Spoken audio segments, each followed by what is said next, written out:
ನಾನು ಮುಂಚಿನಿಂದನೂ ಸ್ವಲ್ಪ ಹನುಮಂತ ದೇವರು ಅಂತಂದರೆ ನಮಗೆ ಒಂಥರ. ಆಮೇಲೆ ದೇವಸ್ಥಾನ ಕಟ್ಟಬೇಕಾದ್ರೆ ಹನುಮಂತನ ದೇವಸ್ಥಾನನೇ ಕಟ್ಟಬೇಕು ಇಲ್ಲಿ ಅಂತ ಯೋಚನೆ ಬಂತು. ಹನುಮಂತನ ದೇವಸ್ಥಾನ ಕಟ್ಟಬೇಕಂತಲೇ ಯೋಚನೆ ಬಂತು. ದೇವಸ್ಥಾನ ಕಟ್ಟಬೇಕಂತ ಯೋಚನೆ. ಆಮೇಲೆ ಕಟ್ಟಬೇಕಾದ್ರೆ ಮೂರ್ತಿ ಎಲ್ಲಿಂದ ತೊಗೋಬೇಕಪ್ಪ ಅಂತ ಯೋಚನೆ ಆಯಿತು. ಮೂರ್ತಿ ಒಂದೆರಡು ಕಡೆ ವಿಚಾರಣೆ ಮಾಡಿದ್ವಿ. ಆಮೇಲೆ ಯಾರು ಹೇಳಿದ್ರು ಕೊಲ್ಲಾಪುರ್ನಲ್ಲಿ ಜನ ಸಿಗೈತೆ, ಕೊಲ್ಲಾಪುರ್ಗೆ ಹೋಗಿದೆ ಅಂತ ಹೇಳಿದ್ರು. ಕೊಲ್ಲಾಪುರ್ನಲ್ಲಿ ಹೋಗ್ತಿರ್ಬೇಕಾದ್ರೆ ಮತ್ತೇನೋ ಎಮರ್ಜೆನ್ಸಿ ಕೆಲಸ ಬಂದು ವಾಪಸ್ ಬಂದ್ವಿ ನಾವು. ಅವತ್ತು ತಗೊಳ್ಳಿಲ್ಲ. ಬಂದು ಇಮಿಡಿಯೇಟ್ಲಿ ನೆಕ್ಸ್ಟ್ ಡೇ ಇಲ್ಲಿ ನಮ್ಮ ಟೈಲ್ಸ್ ಕೆಲಸ ಮಾಡೋರು ಒಬ್ಬರು ರಾಜಸ್ಥಾನಲ್ಲಿ ಹೋಗಿದ್ರು. ಅವ್ರ ಸಿಸ್ಟರ್ ಹೇಳಿದ್ರು, ನೀವು ಮೂರ್ತಿ ಬೇಕಾದ್ರೆ ರಾಜಸ್ಥಾನಲ್ಲಿ ನಮ್ಮ ತಮ್ಮ ಇದ್ದಾರೆ, ಅಲ್ಲೇ ಇದು ಮಾಡಿರಿ, ಅವ್ರು ನಿಮಗೆಲ್ಲ ತೋರಿಸ್ತಾರೆ ಅಂತ ತೋರಿಸ್ತಾರೆ. ಆಮೇಲೆ ಅದು ಒಂಥರ ನಮಗೆ ನಮ್ಮ ಸಂಕಲ್ಪ ಎಲ್ಲ ಇದರಿಂದ ಪೂರ್ತಿ ಆಗ್ತಾ ಇರೋದ್ರಿಂದ ಅದಕ್ಕೆ ಇಲ್ಲಿ ಜನ ನಮ್ಮ ಹಿರಿಯರೆಲ್ಲ ಏನು ಹೇಳಿದ್ರು, ಸಂಕಲ್ಪ ಆಂಜನೇಯ ಅಂತಾನೆ ಇಡೋಣ ಅಂತೇಳಿ. ಓಹೋ, ಆ ಥರ ಹೆಸರು ಬಂತು ನಿಮ್ಮ ಸಂಕಲ್ಪಗಳೆಲ್ಲ.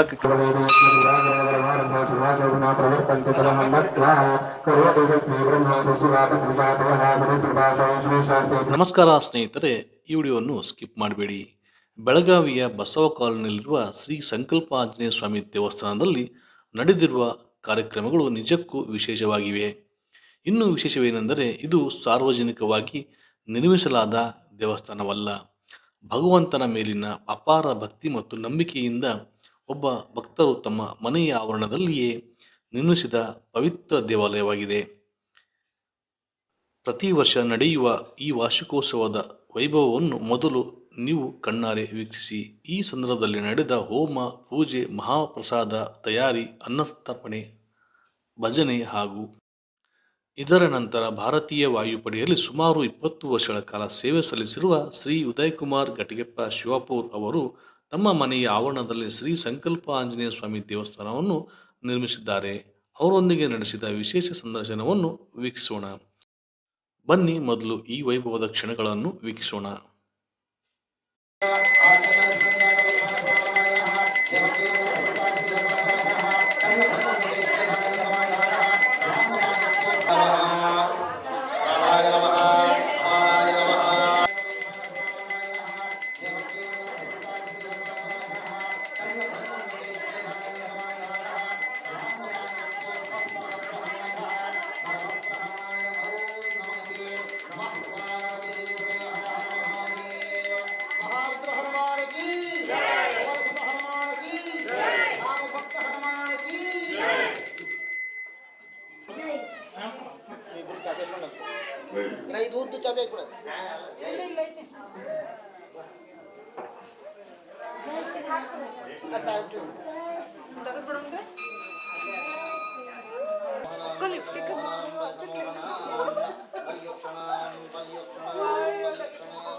ಸರಿ.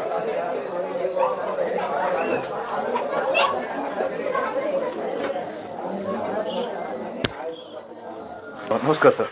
ನಮಸ್ಕಾರ. ನನ್ನ ಹೆಸರು ಉದಯ್ ಕುಮಾರ್ ಗಟಿಗೆಪ್ಪ ಶಿವಾಪುರ ಅಂತ.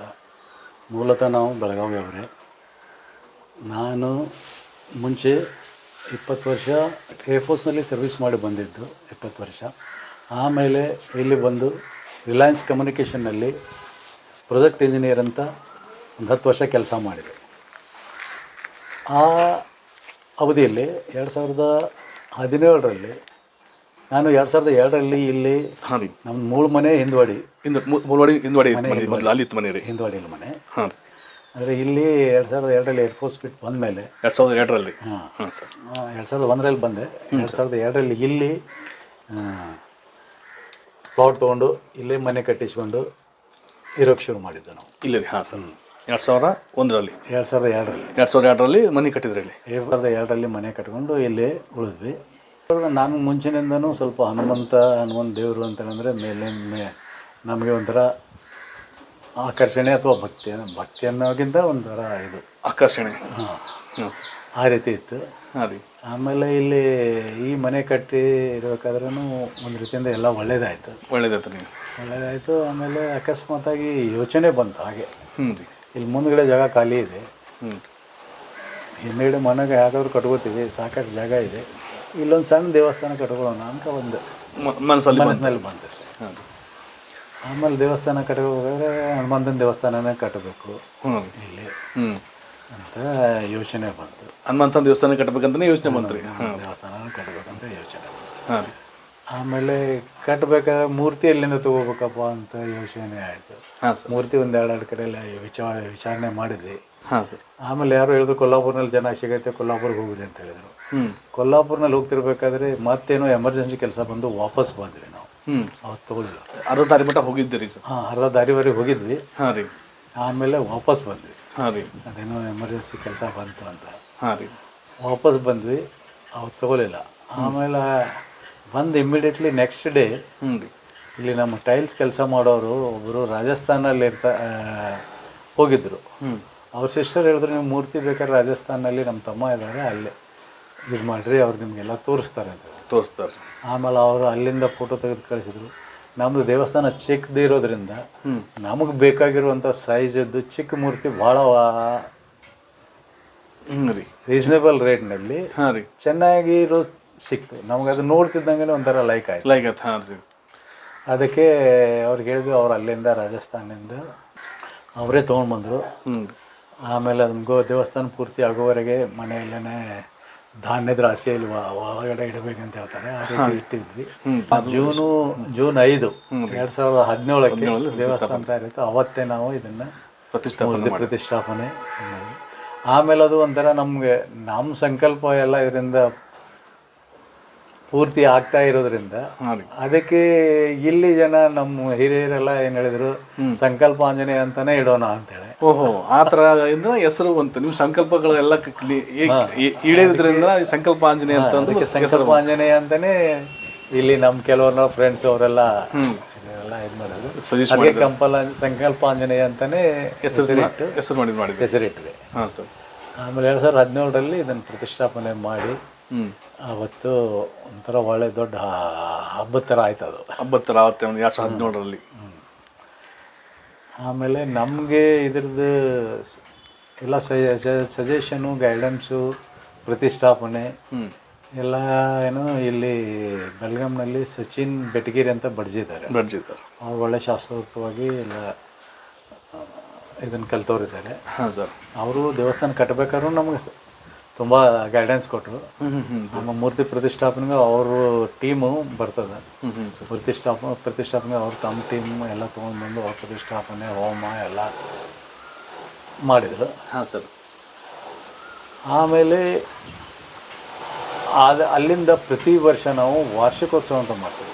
ಹನುಮಾನ್ ಜಯಂತಿ ದಿನವೂ ಕೂಡ ಅವರೇ ಬಂದು ತೊಟ್ಲೋತ್ಸವ ಹಾಕೋದು, ಹನುಮಾನ್ ಅಭಿಷೇಕ ಮಾಡೋದು, ಅದನ್ನೆಲ್ಲ ಮಾಡ್ತೀವಿ.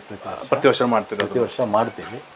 ಆದರೆ ವಾರ್ಷಿಕೋತ್ಸವ ದಿನ ನಾವು ಹೋಮ, ಅಭಿಷೇಕ ಆಮೇಲೆ ಮಹಾಪ್ರಸಾದ ಅಂತ.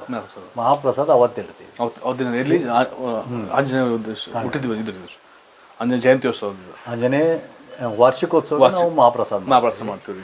ಆಂಜನೇಯ ಜಯಂತಿ ದಿನ ನಾರ್ಮಲ್ ಅಭಿಷೇಕ ಪೂಜೆ, ಹಾಂ ರೀ, ಆಮೇಲೆ ಏನಾದರೂ ಸ್ವಲ್ಪ ಪ್ರಸಾದ ಇಟ್ಟಿರ್ತೀವಿ.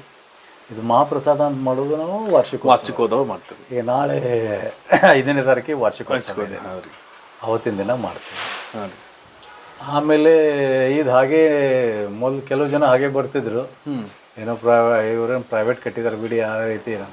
ಆಮೇಲೆ ಜನ ಬರ್ತಾ ಬರ್ತಾ ಬರ್ತಾ ಜನ ಬರೋ ಸ್ಟಾರ್ಟ್ ಆಯ್ತು ರೀ. ಜಾಸ್ತಿ. ಇವಾಗ ನೋಡಿದ್ರೆ ಸ್ಯಾಟರ್ಡೆ ಪೂರ್ತಿ ಶನಿವಾರ ದಿನ ಅಂತೂ ಫ್ರೆಶ್ ಇರ್ತದೆ, ಪೂರ್ತಿ ದಿವಸ ಎಲ್ಲ ಜನ. ಪೂಜಾರಿ ಯಾರು ಇದ್ದಾರೆ? ಪೂಜಾರಿ ನಾವೇ ಮಾಡ್ತೀವಿ. ನೀವೇ ಮಾಡ್ತೀರಿ? ಹಾಂ ರೀ, ನೀವು ಪೂಜೆ ಮಾಡ್ತೀವಿ? ನಾವೇ ಪೂಜೆ ಮಾಡ್ತೀವಿ. ನಾನು, ನನ್ನ ಮಗ ವಿನಯ ಅಂತ, ಹಾಂ ರೀ, ಅವನು ಇಬ್ಬರು ಪೂಜೆ ಮಾಡ್ತೀರಿ. ಅಂದರೆ ಶನಿವಾರ ಅಂತೂ ನಾನೇ ಅಭಿಷೇಕ ಪೂಜೆ ಎಲ್ಲ ಮಾಡ್ತೀನಿ. ನೀವು ಮಾಡ್ತೀರಿ? ಹಾಂ ರೀ.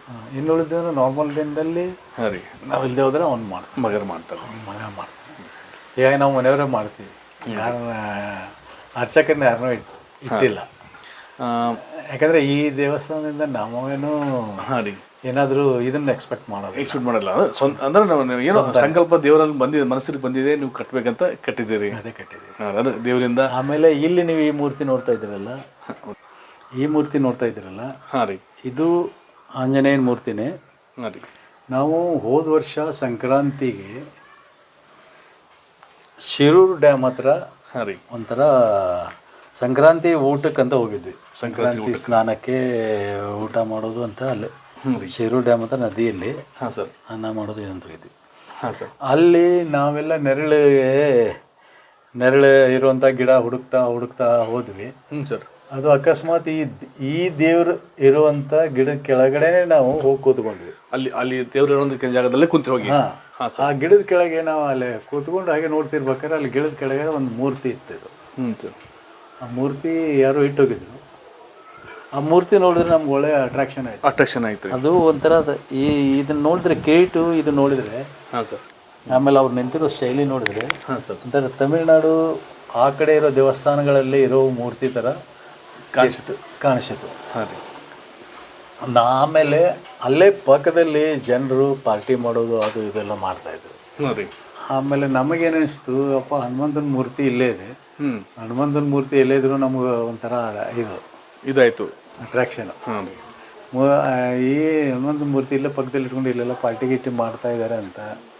ಆಮೇಲೆ ಏನೋ ಮನಸ್ಸಿನಲ್ಲಿ ಒಂಥರ ಇದಾಗಿ ಆ ಮೂರ್ತಿನ ನಾವು ಅಲ್ಲೇ ತೊಳೆದ್ವಿ. ನದಿ ನೀರು ತಂದು ತೊಳೆದು ಅವತ್ತು ಸಂಕ್ರಾಂತಿ ದಿನ ಹಾಗೆ ನಮ್ಮ ನೈವೇದ್ಯ ಮಾಡಿ ನಾವೆಲ್ಲ ಊಟ ಮಾಡೋದು. ಆಮೇಲೆ ಆ ಮೂರ್ತಿ ಅಲ್ಲೇ ಬಿಟ್ಟು ಬರೋಕೆ ನಾವು ಮನಸ್ಸಾಗಲ್ಲ.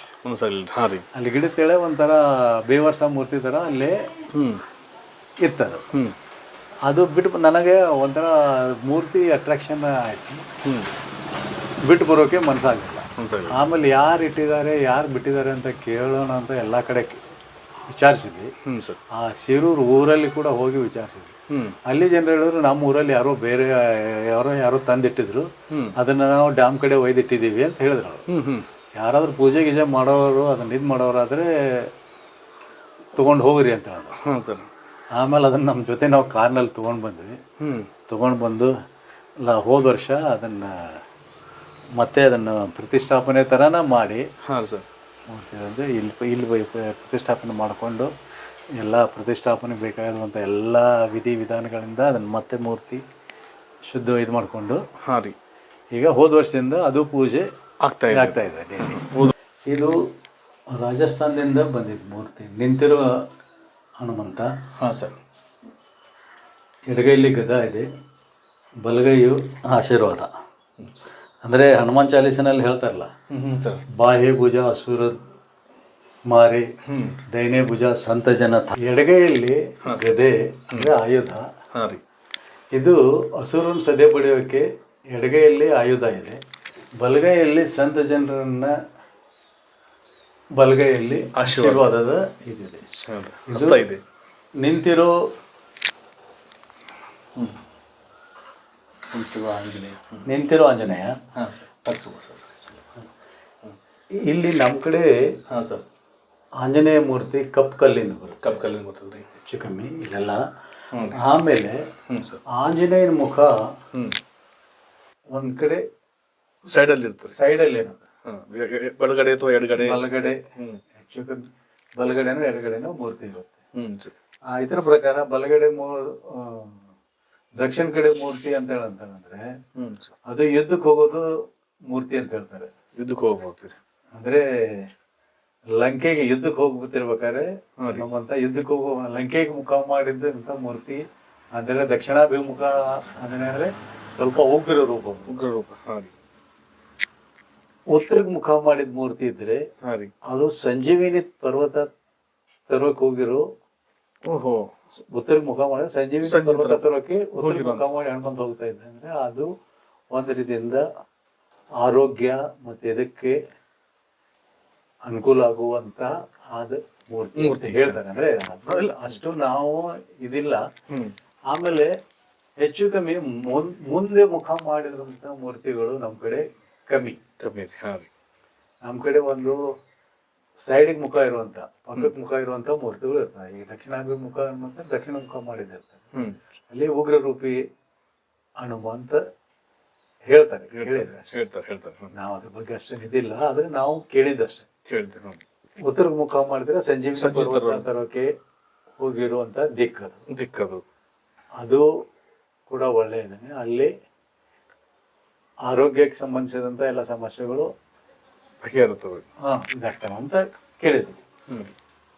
ಇದು ಮುಂದೆ ಮುಖ ಇರುವಂತ ಇದು ಶಾಂತ ಮೂರ್ತಿ ಅಂತ. ಶಾಂತ ಮೂರ್ತಿ. ಆಮೇಲೆ ಇದು ನಾವು ಒಂಥರ ಸಂಕಲ್ಪ ಮಾಡಿರೋದ್ರಿಂದ ನಮ್ಗೆ ನಮ್ಮೆಲ್ಲ ಸಂಕಲ್ಪಗಳು ಇಲ್ಲಿ ಪೂರ್ತಿ ಆಗಿರೋದ್ರಿಂದ ನಾವು ಪ್ರತಿಷ್ಠಾಪನೆ ಮಾಡಿದ್ಮೇಲೆ ನಾವು ಅದಕ್ಕೆ ನಮ್ಮ ಇಲ್ಲಿ ಹಿರಿಯರು ಎಲ್ಲಾರು ಕೂಡ ಏನ್ ಹೇಳಿದ್ರು, ಸಂಕಲ್ಪಾಂಜನೇಯ ಅಂತ ಹೆಸರಿಡೋಣ. ಸಂಕಲ್ಪಾಂಜನೇಯ ಅಂತ ಹೆಸರಿಡೋಣ ಅಂತ.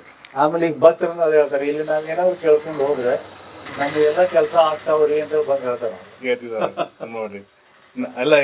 ಎಲ್ಲರಿಗೆ ನಿಮ್ಗಲ್ದೇನೆ ಬರುವಂತ ಜನಗಳಿಗೂ ಆಶೀರ್ವಾದ ಮಾಡ್ತಿದ್ದಾರೆ. ಬಹಳ ಜನ ಅದನ್ನು ಹೇಳಿದ್ದಾರೆ ಒಂದು ಇಲ್ರಿ ನಾವ್ ಇಲ್ಲೇನಾದ್ರು ಕೇಳ್ಕೊಂಡು ಹೋಗ್ತೀವಿ, ನಮ್ದು ಆಟೋಮೆಟಿಕ್ಲಿ ಎಲ್ಲ ಕೆಲಸ ಆಗ್ತದೆ.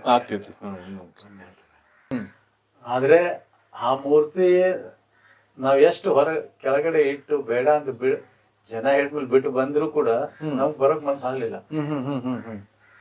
ಆಮೇಲೆ ಆ ರೀತಿ ಪರಿಸ್ಥಿತಿಗಳದು ಊರಿನ ಜನನು ಒಯ್ರಿ ಅಂತ ಹೇಳಿದ್ರು, ಅಲ್ಲಿ ಯಾರು ಇದ್ ಮಾಡ್ಲಿಲ್ಲ. ಆಮೇಲೆ ನಾವು ತಗೊಂಡು ಬಂದ್ವಿ ಅದು.